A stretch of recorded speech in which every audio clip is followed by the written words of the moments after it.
ہم حضور کے صحابہ کی قوم کی خاک پر گئے، لیکن ادھر دیکھیں ہم حضور جیسے نہیں ہو سکتے، لیکن یہ وہ ہستیاں ہیں جن کو خود صحابہ نے حضور جیسا کہا، اور اس کی شاعری سنے پھر، یعنی امام حسن شبیہ رسول ہے، امام حسین شبیہ رسول ہے، سیدہ زہرا پاک شبیہ رسول ہے۔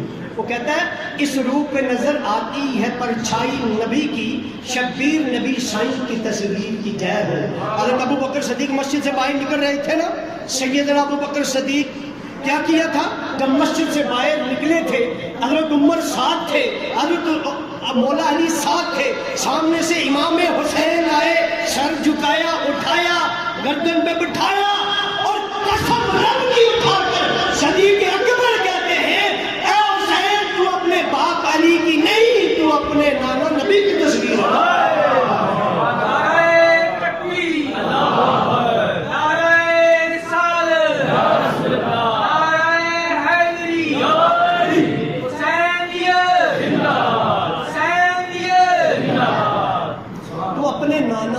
نبی کی تصویر ہے۔ سیدنا ابو بکر صدیق نے اور سیدہ فاطمہ کے بارے میں سیدہ عائشہ پاک کہتی ہیں اٹھنا بیٹھنا چلنا پھرنا تصویر رسول دیکھنی ہے، سیدہ زہرا پاک کو دیکھنی۔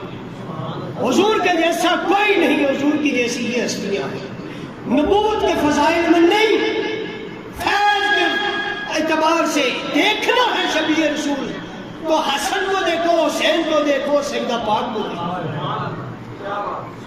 اچھا میں دوبارہ پوری کروں۔ تطہیر سے مکھری ہوئی تطہیر کی جے ہو، زہرا کا دنے باد ہو شبیر کی جے ہو، ماتا ہے بطول اور پتا جس کا علی ہے، پھر دوست کے معراج کی جاگیر کی جے ہو، اس روح پہ نظر آتی ہے اور پرچھائی نبی کی، شبیر نبی سائیں کی تصویر کی جے ہو۔ شبدوں کی ہے شدھ اور پوتر اور سوگند اور، شبد کہتے ہیں لفظوں کو، شبدوں کی ہے شدھ اور پوتر اور سوگند اور، اس آیہ تطہیر کی تفسیر کی جے ہو، اس آیہ تطہیر کی تفسیر کی جے ہو۔ نانے کا جو فیضان ہے ناتی، بلکہ یوں کہوں گا، نانے کا جو فیضان ہے ناتی کا ہے فیضان، نانے کا جو فیضان ہے ناتی کا ہے فیضان، وہ پیر سرکشت ہے اس پیر کی جے ہو، وہ پیر سرکشت ہے اس پیر کی جے ہو۔ یہ سارا پریوار ہے حیدر کا پریوار، یہ سارا پریوار ہے حیدر کا پریوار، یہ سندھ یہ پنجاب یہ کشمیر کی جے ہو۔ دو ہاتھ کیے جاوے یزیدوں سے یہ تلوار، نادر صدیقی کہتے ہیں دو ہاتھ کیے جاوے یزیدوں سے یہ تلوار، اس ہاتھ سے چلتی ہوئی شمشیر کی جے ہو، اس ہاتھ سے چلتی ہوئی شمشیر کی جے ہو۔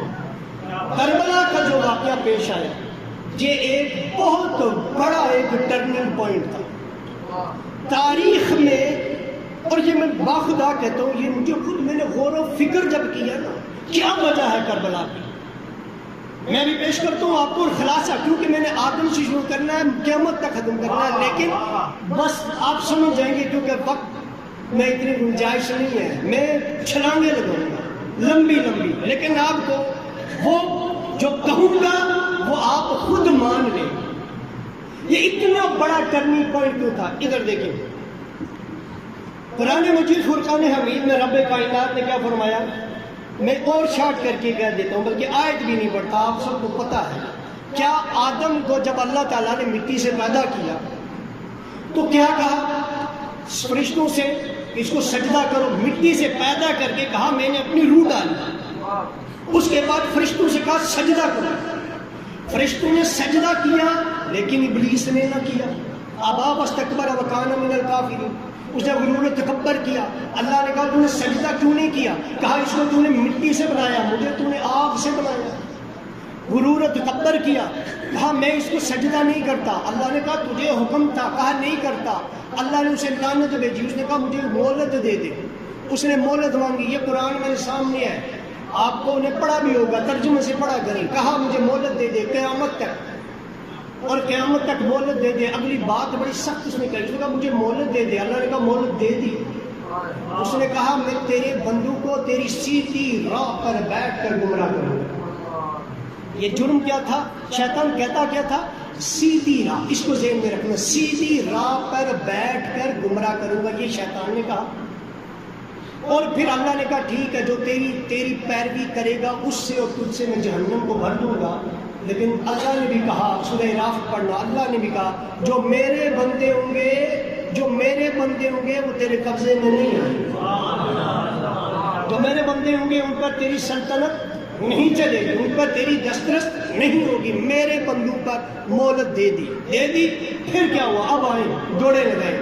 شیطان بھی دنیا میں آئے, آدم علیہ السلام بھی دنیا میں آئے.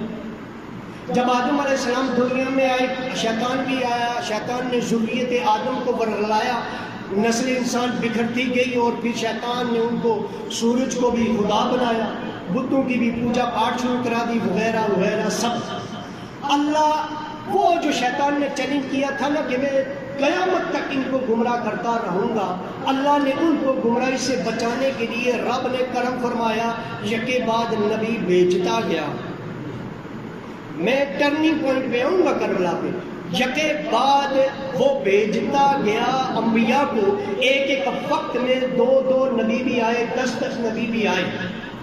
اور شیطان اپنا کام کرتا گیا اور انبیاء اپنا کام کرتے گئے, یہاں تک کہ باری آئی تاجدار ختم نبوت کی.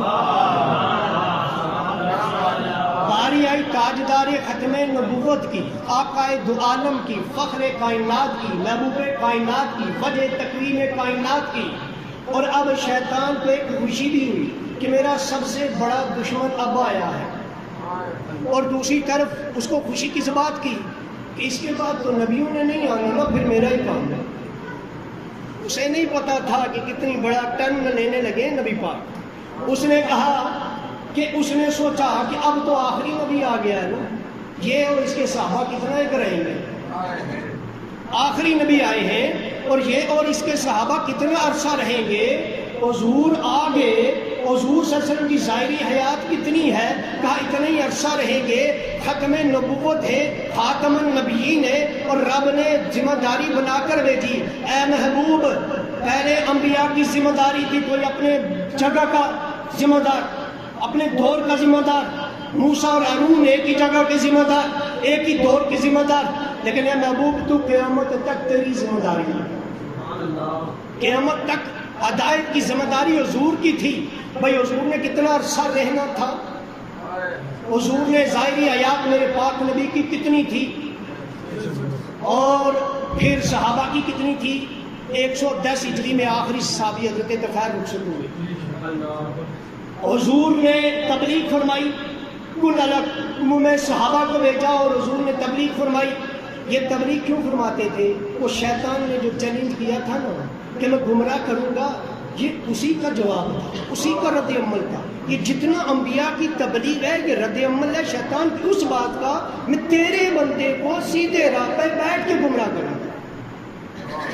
اب یہ جو حضور نے یہ جو تبلیغ فرمائی, شیطان بڑا خوش ہوا کہ اب نہیں, اب یہ قرآن مجید فرقان حمید میں یہ سورہ جمعہ ہے, اور سورہ جمعہ میں اللہ فرماتا ہے یسبح للہ ما فی السماوات و ما فی الارض المالک القدوس العزیز الحکیم هو الذی بعث فی الامیین رسولا منهم یتلو علیہم آیاتہ ویزکیہم ویعلمہم الکتاب والحکمہ وان کانوا من قبل لفی ضلال مبین وآخرین منهم لما یلحقوا بہم وهو العزیز الحکیم. میں نے جلدی میں پڑھی ہے, سن لیں.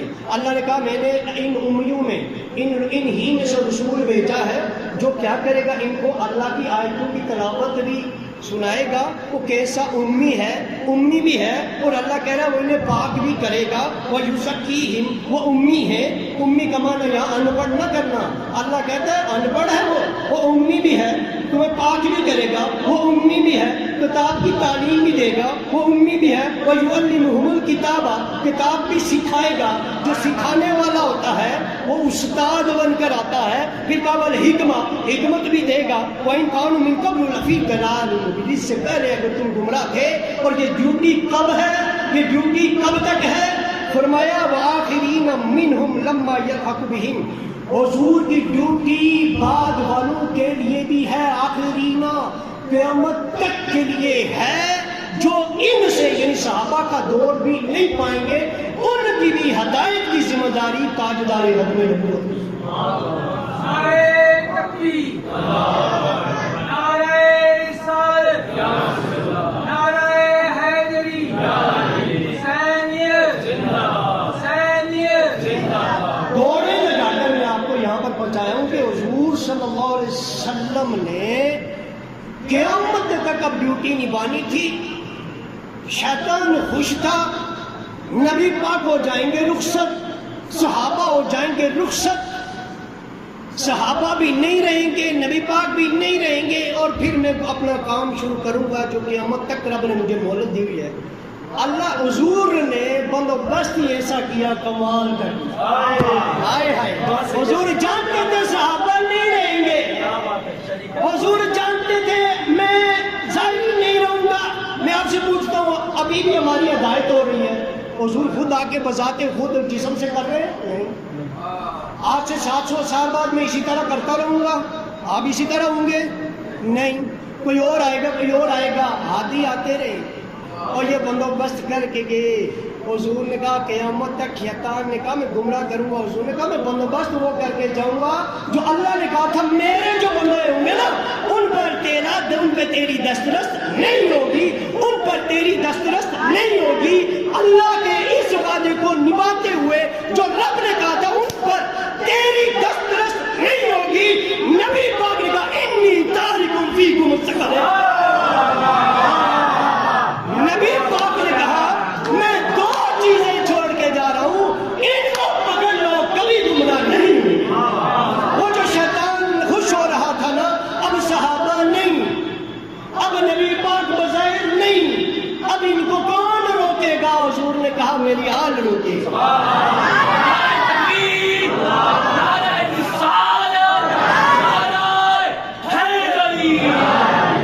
نبی پاک نے فرمایا میری آل روکے گی، میں تم میں دو چیزیں چھوڑ کے جا رہا ہوں، ایک قرآن، دوسری آل۔ اچھا پھر کیا ہوا؟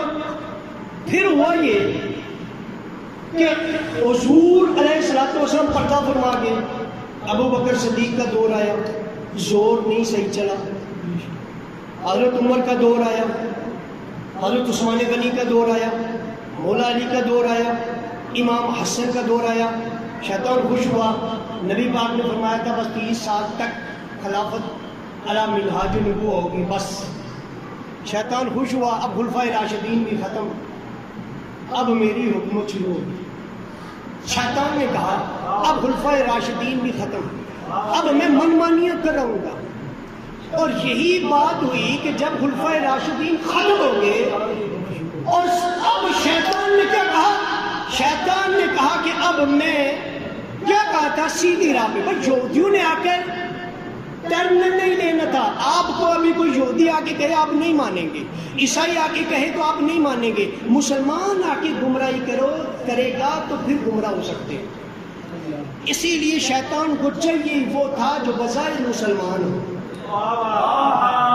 جو بظاہر مسلمان ہو، شیطان کو چاہیے ہی وہ تھا جو بظاہر مسلمان ہو۔ کیوں؟ اس وقت حضور کی امت کا سب سے بڑا ہادی حسین ابن علی، اور اس لیے یزید کا انتخاب جس نے کیا وہ شیطان ہے۔ یزید کا انتخاب شیطان نے کیا اور رحمان نے انتخاب کیا حسین کا۔ کربلا کے اندر یزید خوش کر رہا تھا شیطان کو، کربلا کے اندر یزید خوش کر رہا تھا شیطان کو، اور حسین خوش کر رہے تھے رحمان۔ کربلا کے اندر شیطان چاہتا تھا ابھی حسین ہے، اگر حسین نے بیعت کر لی یزید کی، یزید میرے گھر پتلی ہے، جو میں چاہتا ہوں وہ کراتا ہوں، وہی کرے گا، بس حسین مان جائے، نہیں مانتا تو کام اس کا تمام کروں۔ شیطان سمجھتا ہی نہیں تھا، اس نے سوچا یا حسین مانے گا یا حسین کو قتل کرا دوں گا، یہی سوچا اس نے۔ یا مانے گا یا قتل کرا دوں گا. اسے پتہ ہی نہیں تھا کہ حسین جس مشن کے لیے تو قیامت تک لگا ہے حسین قتل ہو کے بھی اسے زندہ کر دے گا. اسے پتہ ہی نہیں تھا حسین قتل ہو کر بھی اسے زندہ کر دے گا. اور کیا جانتے ہو امام حسین کا مقام کیا جانتے ہو؟ امام علی اکبر کا امام حسن اور امام حسین کا مقابلہ کس سے کراتے ہیں؟ مجھے ادھر بتائیں. آپ کی پیدائش ہوئی، میری پیدائش ہوئی مالوت کے ساتھ. ہماری اس محفل میں کثرت کے ساتھ خواتین بھی آئی ہوئی ہیں، اللہ ان کا آنا بھی قبول فرمائے. ہم اور آپ پیدا ہوتے ہیں نا اپنی والدہ کو 40 دنوں کے لیے ناپاک کر جاتے ہیں، نمازیں چھوٹ جاتی ہیں. ان کی طہارت کے کیا کہنے؟ حسین پیدا ہو رہے ہیں بطور نماز پڑھنا.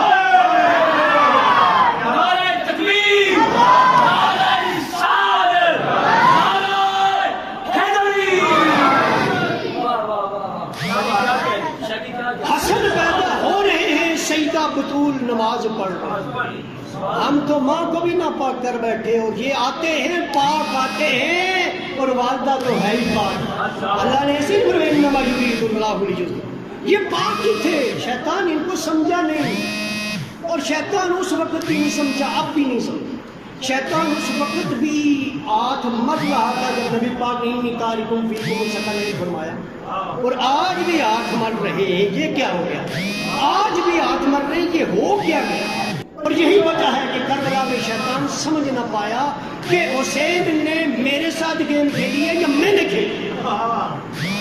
اور پھر کیا ہوا؟ علی اصغر نے آ کر بتا دیا شیطان نہیں کافی. اور پھر آپ جانتے ہیں کہ امام حسین اگر نہ کربلا آتے، یہ جو آج اذان ہوئی ہے میرے بھائی بہن نماز پڑھ کے آئے ہیں اور ابھی ہم نماز پڑھیں گے. یار سوچو اس بات کو، میں واپس آتا ہوں، سوچو اس بات کو. یہ جو اذان ہو رہی ہے نا، میں پہلے بھی کہہ چکا ہوں، یہ اذان ہو رہی ہے نماز کو بلانے کے لیے. اس کو صرف یہی نہ سوچو کہ یہ اذان ہے، یہ عام تک یہ اذان کی نماز بچی کیسے ہے. تو یہ اذان جو ہوتی ہے اس کو اس لیے بھی غور سے سنا کرو، ہے تو نماز کا بلاوا، پر یہ 5 وقت حسین کی کربلا میں فتح کا اعلان ہے. امام حسین کا 5 وقت فتح کا اعلان ہے. اور اگلی بات جو آپ لوگوں نے محسوس کرنی ہے، جو تربیت کی ہے، جو مین پوائنٹ ہے آج کے لیے، وہ یہ ہے، مجھے بتائیں امام حسین نے جان کیوں اپنے جگر کے ٹکڑوں کو کیوں قربان کرایا؟ علی اصغر کو کیوں قربان کرایا؟ دین کے لیے. اس دین کے ساتھ ہم کیا کریں؟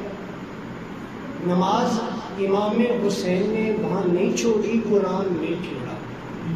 تو یہ جو اذان جب سنتے ہو نا تو امام حسین کی محفلیں ہم اٹینڈ کریں اور نماز نہ پڑھیں تو ہم تو عملاً یزید کے ساتھ ہیں.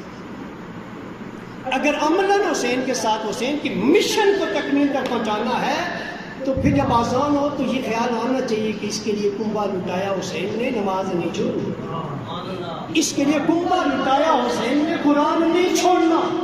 اور اتنا تو سوچو، اتنی قدر نہیں. علی اکبر قربان ہو گئے، علی اصغر قربان ہو گئے، سارے قربان ہو گئے. اس خاندان کے ساتھ پتہ ہے شیطان کو کتنی دشمنی تھی؟ حیرت. آپ سوچیں اس بات کو. مولا علی کے کتنے بیٹے تھے؟ 18 بیٹوں میں سے باقی بیٹے بھی ہیں نا. مولا علی کی دشمنی نہیں تھی اتنی. مولا علی کا تو وہاں نہ تھا، دشمنی تھی سید الابرار کی، کیونکہ شیطان کو سب سے بڑا خطرہ ان کا تھا. میری بات کو غور سے سننا. مولا علی کے 18 بیٹے تھے. کتنوں کے ساتھ یہ ظلم کیا گیا؟ نہیں کیا گیا. آج بھی قطب شاہی اعوان اور دیگر مولا علی کی اولاد آج بھی ہے، لیکن آج بھی بختہ شاداب کوئی پڑا ہوا ہے. آج بھی سیدوں کے لوگ کھڑا ہوئے. ادھر دیکھیں، پیچھے واپس چلے جائیں. ابو حضرت حنفیہ، محمد اکبر، مولا علی کے جو باقی بھائی ہیں، کتنا ایک ان کو زحمت اٹھانی پڑی. لیکن امام حسن کو زہر، امام حسین کو شہید قتل، علی اصغر کو قتل، علی اکبر کو قتل، جو ان کے ساتھ ملے کربلا میں انہیں بھی قتل. ان کے بعد ان کے بیٹے آئے، امام زین العابدین علی اوسط، ان کو بھی زہر. امام باقر آئے تو زہر، امام جعفر صادق آئے تو زہر، امام موسیٰ کاظم آئے تو زہر، امام نقی زہر، امام تقی زہر، امام حسن عسکری زہر. اور وقت کے حکمران انہی کے ساتھ ٹکراتے گئے اور انہی پہ مصیبت آتی گئی. میں پوچھتا یہ ہوں علی کے باقی بھی بیٹے تھے, صرف اسی کے خون سے کیوں بدلہ لیا گیا جو فاطمہ کی اولاد؟ کیونکہ فاطمہ نبی پاک کی تھی. شیطان یہ چاہتا تھا, میں یہ بتا رہا ہوں, شیطان یہ چاہتا تھا, اس کی دشمنی نبی پاک کے ساتھ تھی. باقی مولا علی کی بھی اولاد ہے, پر آج بھی دیکھو لوگ اس کے دشمن نہیں ہیں جتنے سید کے دشمن ہیں. وجہ کیا ہے؟ ہماری صفوں میں بیٹھ کر دشمن بنے ہوئے. وجہ کیا ہے؟ وجہ تاریخ پڑھے, جتنے سادات کے دشمن ہیں. کیوں؟ یہ خون رسول ہے. ورنہ مولا علی کے 18 بیٹے, باقیوں کے وہ دشمنی نہیں. یہ اس تاریخ کو پڑھے اور اس کو دیکھے اور پھر آگے دیکھے. میں نے آیت پڑھی تھی, جس نے ایک نفس کو قتل کیا, ترجمہ بھی میں نے نہیں کیا. اللہ کہتے ہیں جس نے ایک نفس کو قتل کیا, فتنہ پھیلایا, گویا اس نے کل انسانیت کا قتل کیا. یہ قرآن کی آیت میں نے شروع میں پڑھی ہے کہ اللہ نے فرمایا من قتل نفسا بغیر نفس, کسی بغیر کسی وجہ سے جس نے کسی نفس کو قتل کیا, یعنی وہ قاتل نہیں بنتا, تو اس کو قتل کیا بغیر وجہ کے, فتنہ پھیلایا. اللہ کہتا ہے قرآن میں اس نے کل انسانوں کو قتل کیا. یار ہم گندگی میں ڈوبے ہوئے, ہم ناپاک لوگ, ہمیں کوئی بے قصور قتل کر دے, اس نے کل انسانیت کو قتل کر دیا. تو جن کی خاطر کائنات بنی, جو ان کو بے قصور قتل کرے. کل انسانیت کا قتل عام بندے کا قتل ہے, جو علی اکبر کو قربان کر رہا ہے, جو علی اصغر کو قتل کر رہا ہے. پھر ان کے ظلم کو کہاں لے جاؤ گے جب عام بندے کا قاتل اتنا بڑا مجرم ہے؟ تو اور حد نہیں ہوگی, ادھر دیکھیں, حد نہیں ہوگی. آپ اور میں مرتے نا, یہ دین اسلام ہے. حسین نے ہماری دیکھیں, نبی پاک وصال ہوا, درود پاک صحابہ پڑھتے گئے اور نکلتے گئے. کیا نبی پاک کو کفنایا نہیں گیا؟ گیا. دفنایا نہیں گیا؟ گیا. سب کچھ تمام ہوا. ابو بکر صدیق پہ بھی سارا تمام ہوا. ظلم دیکھیے, امام ابو بکر, امام مولا عمر کا بھی سارا اہتمام ہوا. خلفائے راشدین کا اہتمام ہوا. حضرت عثمان غنی اگرچہ شہید ہوئے لیکن جنازے کا پورا اہتمام ہوا. مولا علی کا بھی اہتمام ہوا. اہتمام ہوا, یہاں تک آ گئے. اب سنیں سیدہ پاک کی دشمنی. امام حسن کا جب اہتمام ہوا تو جنازے میں 3 برس آئے. باقیوں کے جنازوں کے ساتھ کیا سلوک؟ آج ہم مرتے ہیں نا تو حکم کیا ہے؟ آپ کو غسل, ہمیں غسل دیا جاتا ہے. ہمیں غسل دے کر, ہمیں کفنا کر, عزت احترام سے لے جاؤ, عزت احترام سے قبر میں اتارو. غسل دلاتے وقت تکلیف بھی نہ دو, آرام سے نرمی سے کہا غسل دلاؤ. یہ جنازے کے ساتھ یہ سلوک کرنا ہے. یہ تو نہیں تھا کہ گھوڑے دو. خود سوچو ان کے ساتھ, ہمارے ساتھ یہ تمام. اور جو جنت کے سردار ہیں ان کو کس نے کفنایا؟ اس کو ان کے ساتھ کیا سلوک ہوا؟ ان کے اوپر گھوڑے دوڑائیں گے. جو امت کو کیا تعلیم دے رہے ہیں, جنہوں نے یہ دین ہمیں بچایا, ان کے ساتھ کیا سلوک ہوا؟ ان کے لاشوں کے اوپر گھوڑے دوڑائے گے. یہی نہیں, ان کی گردن کو کاٹ کے نیزوں کی انگلیوں پہ بلند کر دیا. اب مجھے بتائیں کہ ہم تو اس پر مرتا ہے, بچہ پیدا ہوتا ہے تو عزتیں شروع ہو جاتی ہیں, اور جب بندہ بوڑھا ہو کے مر جاتا ہے, یہ مائی خراب ہو گیا تو پھینک دیا نا, قلم خراب ہو گیا پھینک دیا نا, بندہ مر جاتا ہے, کام ختم, پھینک دو نا. اسلام پھر بھی اس کی عزت احترام کراتا ہے. لیکن اسلام کے اپنے جن کی یعنی جو دین کے وارث ہیں, ان کے ساتھ کربلا میں کیا ہوا؟ اتنا بڑا ظلم دین کے ساتھ. میں نے کیا کہا تھا؟ شیطان نے کہا تھا سیدھے راستے پہ بیٹھ کے بیٹھ رہوں گا. اسے پتا تھا یہودیوں سے یہ کام نہیں لوں گا, یہ اسی سے لوں گا جو بظاہر مسلمان ہو. تبھی اس نے یزید کو چنا. کیوں؟ وہ مسلمان تھا اور مسلمانوں نے پھر اس کی بات ماننی تھی. بظاہر امیر المؤمنین بن بیٹھا تھا, اور جب وہاں پر بیٹھا تو پھر اس نے یہ سلوک کیا. اور افسوس کی بات, اور دکھ کی بات بتاؤں, بس آخری بات, دکھ کی بات اور بتاؤں. ان اللہ و ملائکتہ یصلون علی النبی یا ایھا الذین آمنوا صلوا علیہ وسلموا تسلیما. یہ ہم پڑھتے ہیں قرآن میں, اللہ کہتا ہے نبی کا درود بھیجو.